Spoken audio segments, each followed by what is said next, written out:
All right, we are continuing in molecular genetics. Today we're going to specifically talk about the process of DNA replication. I'm also going to introduce the next steps after DNA replication, which would be protein synthesis. As a review, just make sure that you're following along just like you would in class, taking notes in your written notebooks or sketchbooks on paper. Keep your cell phones away, all of your other devices, just like in class, of course. The nice thing with this, of course, guys, is that you can pause and rewind whenever necessary. Make sure that you are asking questions. Of course, my e-learners, you're watching this, and we're on Zoom right now, so you can pop back onto Zoom and ask me questions, or feel free to shoot me some messages on Canvas. This material on DNA replication and protein synthesis is pretty in-depth. So my face-to-face learners, you're also more than welcome to watch this and use this as a review for our molecular genetics test. This also is beneficial for SL biology for my seniors to review, because the topics and the concepts that you have to learn are very similar to the pre-IB curriculum on this specific topic. For my pre-IB bio students, this is the Canvas page that corresponds with today's lesson. So again, our main idea for today is to evaluate replication, transcription, and translation using articles, animations, modeling, and this teacher-led instruction. To start with, I'd like you to click on this article where it says read this article in your notebooks on this page, and go ahead and go through this article, and in your written notebooks, I'd like you to write down the relationship between codons and amino acids. We will start our next class by discussing this concept. So go ahead and read this article and then discuss the relationship between codons and amino acids. And then once you finish that, go ahead and resume the video and we will continue on with our DNA replication lesson. All right, taking a quick look back here at some of our previous units. We started back in August learning about ecology, with our big idea being interactions, and then plants and water, which at that point our big idea was hydrogen bonding, and then biochemistry. The big idea was the idea of monomers, building polymers, and vice versa. And then the cell unit, which was about the idea that cells are the building block of life. And now we are going to dive into the molecular genetics part, which our big idea is the central dogma of life. In your written notebooks here, go ahead and get down what you think the central dogma of life is. So we discussed that a couple rotations ago. So what do you think it is? And then we'll discuss that together. All right, as we said before, a dogma is a central group of principles surrounding a specific topic, in this case biology. So our central dogma of life starts with DNA. That DNA is going to be replicated. This is the main idea of what we're going to be looking at today. We're going to be looking at the steps of DNA replication. So this area right here is the main focus of today's lesson. In order to get to protein, which are the actual traits that you see, so for example, eye color, height, hair color, those types of things, to get to those proteins, we start with the instruction manual, which is the DNA. We transcribe that into RNA, and then we translate that into protein. All right, so the second part of the lesson will be an introduction to this area here, which is going to be transcription and translation. But the first concept is DNA replication. We're going to use the amoeba sisters and kind of work through this with them during this lesson. Do a quick little review brainstorm of what an enzyme is. Which macromolecule is it a part of? And what is the function of an enzyme? Go ahead and answer that question right here in Edpuzzle. Okay, so we take a look at enzymes. We're going to see that there's a focus on replication with enzymes, because as we learn the steps of DNA replication, we're simply going to learn 4 enzymes, and those enzymes are going to drive those steps. So if we learn the enzymes, we'll learn the 4 steps. So that's why I want to start with a nice review of enzymes. We should remember that enzymes are a part of the protein family. If you see a word in biology that ends in ASE, then it's most likely an enzyme.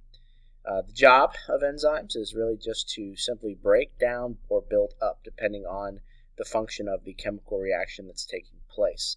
And remember, when we say to catalyze a chemical reaction, we basically mean that we are moving that chemical reaction forward. We're helping to get the chemical reaction started when we say to catalyze something. So make sure you've got this down, and then we're going to start to dive into the steps of DNA replication, again with the help of the amoeba sisters. And as I said, we're looking at enzymes, so there's going to be 4 enzymes that are going to be responsible for helping to drive the function of DNA replication. There are a few more enzymes than this. If you're in my senior SL biology class and you're reviewing for the IB exam, just note that there are a couple more enzymes that you do need to be familiar with. In 9th grade, it is just these 4. The first one would be helicase.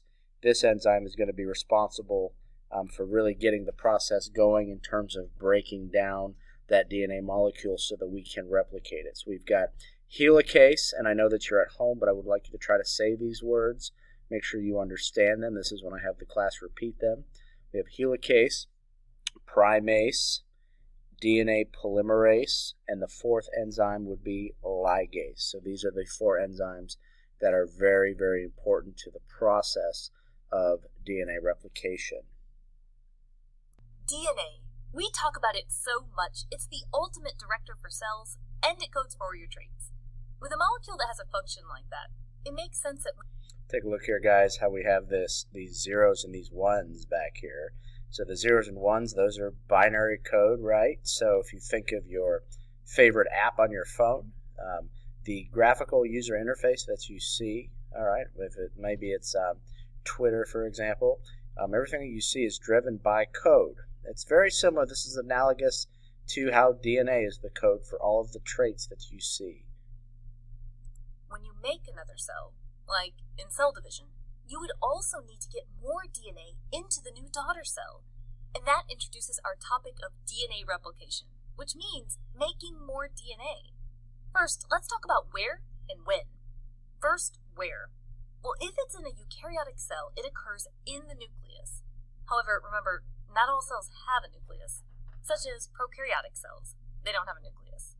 Still, both prokaryotic and eukaryotic cells do DNA replication, but there's some differences between the two that this clip doesn't go into. Next, when. When does this happen? Well, a cell is going to need to do this before it divides so that the new daughter cell can also get a copy of DNA. To get specific, in a eukaryotic cell, that's going to be before mitosis or meiosis. So as mentioned there, DNA replication is taking place during the S phase. And as a review, let's get down our cell cycle again. Right, so we've got interphase, as we've said, which takes up about 90% of a cell's life. And the other 10% is when it's dividing. But this S phase has to happen. Go ahead and write down for me, or actually just answer here an Ed puzzle.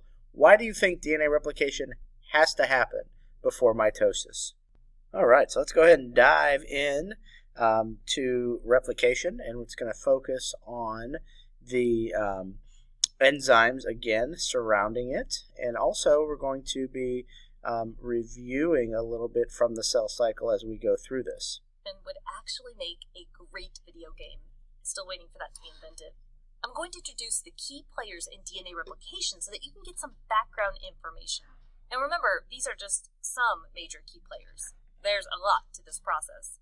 Many of the key players are enzymes. In biology, when you see something end in ASE, you might want to check, as it's very possible that it's an enzyme.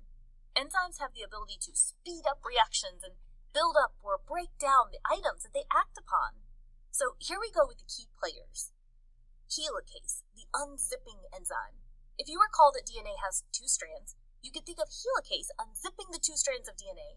Helicase doesn't have a hard time doing that. When unzipping, it breaks through the hydrogen bonds that hold the DNA bases together. DNA polymerase, the builder. This enzyme replicates DNA molecules to actually build a new strand of DNA. Primase, the initializer. With as great as DNA polymerase is, DNA polymerase can't figure out where to get started without something called a primer. Primase makes the primer so that DNA polymerase can figure out where to go to start to work. You know what's kind of interesting about the primer it makes? The primer is actually made of RNA. ligase, the gluer. It helps glue DNA fragments together. More about why you would need that later on. Now, don't feel overwhelmed. We'll go through the basics of this sequence in order. But remember, like all of our videos, we tend to give the big picture. There are always more details and exceptions to every biological process that we can't include in such a short video. DNA replication. If you have not done so already, let's add to our list of enzymes that helicase, first of all, is the unzipping enzyme. Make sure you have that next to helicase in your written notebooks. Next to DNA polymerase, make sure you have that it is the builder. Next to primase, make sure you have that it is the initializer. And next to ligase, make sure you have that ligase is the gluer. Alright, so now you can move in your written notebooks and write down that we're going to start with the steps of DNA replication. Step 1 is surrounded by the helicase enzyme. Again, we are going to use enzymes as our steps. So step 1 is the helicase step. I'm going to let the Amoeba sisters explain it, and then I'll add a little bit more detail.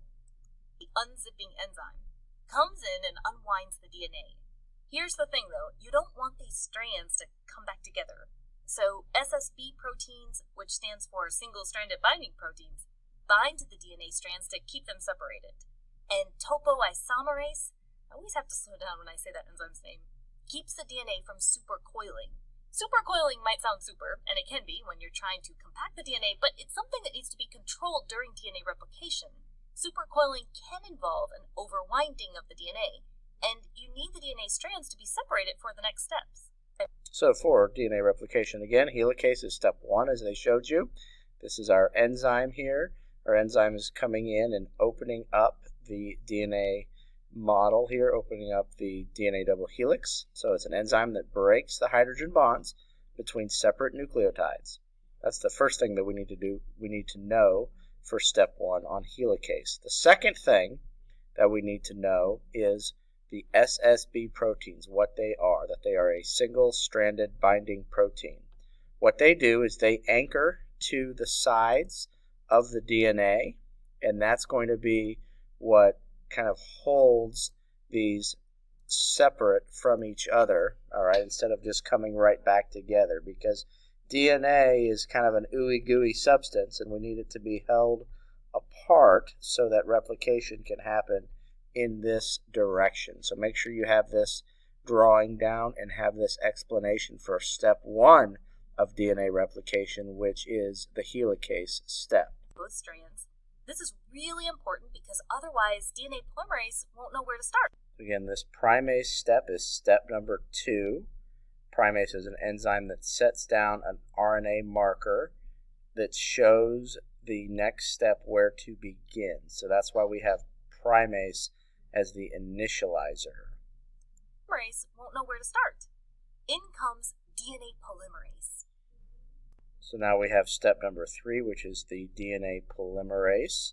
All right, and let's take a look at both of these steps, the primase step and the DNA polymerase step, in a little more detail, and I'll show you exactly what you should be getting down. So I clipped some of this out of the awesome Amoeba Sisters diagram here. So the first thing you want to get down for step number 2 is that it is the primase step.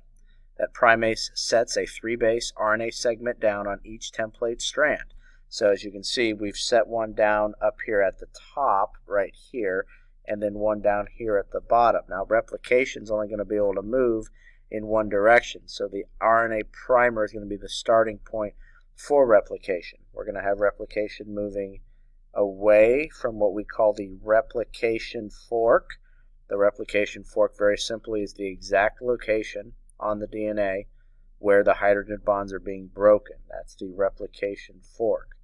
All right, so the replication fork kind of going to be moving in this direction. We're going to have the leading strand, which is going to be moving kind of following the helicase and moving in towards the replication fork. Take a moment and try to decide what might be a potential issue with this. A potential issue with the fact that the leading strand's moving this way, so it's good to go, but here we're starting here and moving away. Meanwhile, replication is moving in the opposite direction. Why might that be a potential issue? All right, and our third step is going to be DNA polymerase. So we need to get down that DNA polymerase comes in and adds the complementary bases to the template strand. There are free nucleotides that are just kind of floating in the nucleus.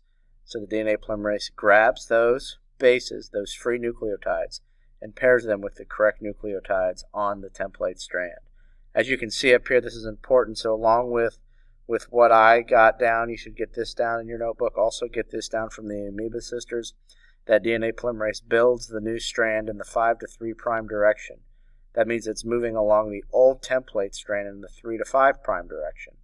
And you might be asking, what the heck is Mr. Everhart talking about with this 3' to 5' and 5' to 3'? So once you get this down, we're going to dive a little more closely into exactly what a DNA molecule looks like so that you can get that idea down. Okay, so you're going to have time, obviously, to pause this video and draw these 3 rungs of DNA, which I'm going to want you to definitely do here. But first, just listen and pay close attention as I explain the 5' to 3' and 3' to 5' concept. Okay, so we say that DNA is anti-parallel. All right, so parallel lines obviously are lines that are running kind of in the same direction next to one another. So the two sides of the DNA, they are moving parallel to one another. All right, but the actual direction that those bases are added is going to be anti-parallel. So as you go through and draw this, we are going to number the carbons on the ribose sugar in our nucleotides. So when you made your DNA molecules, whether it was out of Play-Doh or you drew them or however you did it, I wanted you to include that the oxygen was at the top. So we're going to take a look specifically here at this one ribose sugar. So how we denote this is we take a look at where the oxygen is, and then we are going to label it or count in the clockwise direction from the oxygen. So this first carbon right here, remember any bend in a molecule like this is a carbon. So this is a carbon right here. That's our first carbon, carbon number 1. This is our second carbon in the molecule, carbon number 2. This is our third carbon in the molecule, carbon number 3. This would be the fourth carbon in the molecule, which is carbon number 5. And then right up here is the fifth carbon. Remember, ribose is C5H10O5, right? We've got those 5 carbons. This is where those 5 carbons are located. Since this fifth carbon is up here towards the top of this molecule, we are going to call this now the 5' end, okay? So this is the 5' end of this molecule. If I go down now to the bottom of this molecule, you're going to see it's very similar, except on the bottom is the third carbon, which makes this the 3' end. So this side is 5' to 3', and then on the other side it's going to be anti-parallel because we follow those guidelines where we start counting at the oxygen. This one we're going to go in the opposite direction, still clockwise though, and then you see why we consider this molecule to be anti-parallel. So make sure you've got this. You should be able to draw this entire molecule, all 3 rungs of it, from memory. All right, so get that down, and you're going to want to practice that and then shoot me any questions that you may have about this. To help to continue to reinforce our understanding of this complex topic, we're going to start right at the beginning of replication, go through all 4 steps. We have, again, the helicase step first, that's coming in and breaking those hydrogen bonds, then the primase step, the DNA polymerase step, and then finally the ligase step, which is going to help to glue these segments together. DNA replication starts at a certain part called the origin. Usually this part is identified by certain DNA sequences. At the origin, helicase, the unzipping enzyme, comes in and unwinds the DNA. Here's the thing though, you don't want these strands to come back together. So SSB proteins, which stands for single-stranded binding proteins, bind to the DNA strands to keep them separated. And topoisomerase, I always have to slow down when I say that enzyme's name, keeps the DNA from supercoiling. Supercoiling might sound super, and it can be when you're trying to compact the DNA, but it's something that needs to be controlled during DNA replication. Supercoiling can involve an overwinding of the DNA, and you need the DNA strands to be separated for the next steps. primase comes in and makes RNA primers on both strands. This is really important because otherwise DNA polymerase won't know where to start. In comes DNA polymerase. Okay, before we go on, remember how we said DNA has two strands? They're not identical, they complement each other. In our video that covers DNA structure, we talk about how the bases pair together with hydrogen bonds. The base adenine goes with the base thymine, and the base guanine goes with the base cytosine. These strands are also anti-parallel, so they don't go in the same direction. What do we mean by direction? Well, with DNA, we don't say north or south. We say DNA either goes 5' to 3' or 3' to 5'. What in the world does that mean? Well, the sugar of DNA is part of the backbone of DNA. It has carbons. The carbons on the sugar are numbered right after the oxygen in a clockwise direction. 1', 2', 3', 4', and 5'. The 5' carbon is actually outside of this ring structure. Now, you do the same thing for the other side, but keep in mind DNA strands are anti-parallel to each other. So let's count these, again clockwise after the oxygen.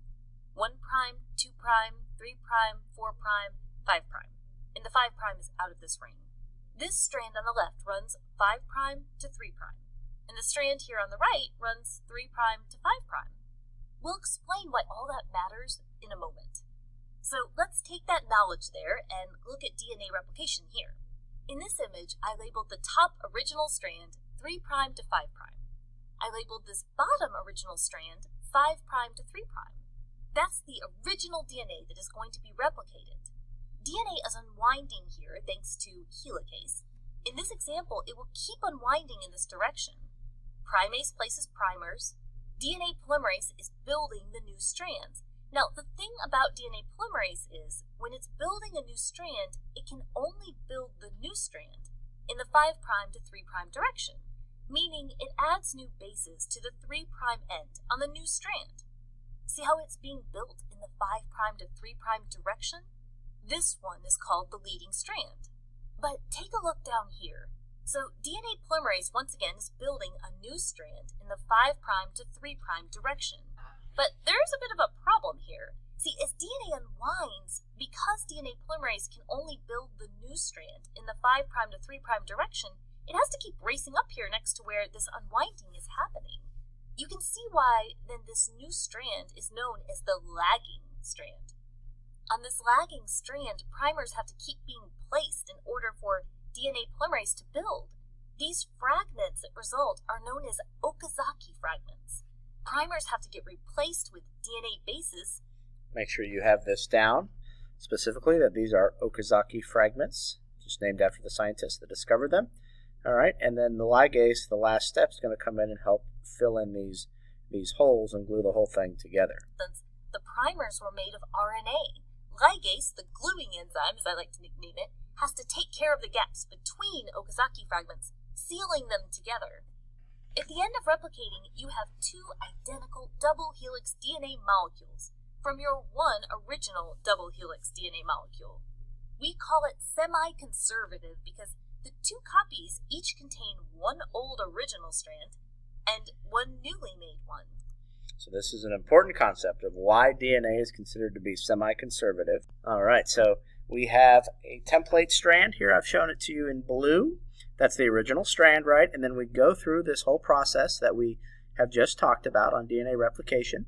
And you're going to see that I've used red to denote the new strand of DNA. So the fact that DNA replication is semi-conservative basically just means that all DNA has half of it represented as a template strand, which is conserved. All right, so that's basically it for replication. We're going to move into an introduction here on, introduction on protein synthesis. As we talk about protein synthesis, we need to review the DNA bases and the RNA bases and the base pairing rules for these. So for DNA, adenine pairs with thymine, guanine pairs with cytosine. So that is very important to remember there. And then on the RNA side, the one that we have to take special note of is that there is no thiamine in RNA. So that is replaced with a uracil right here. So As we take a look at transcription and translation, you'll want to remember that specifically, and this will also prepare you for our next lab activity where we'll be making a fictional goat character.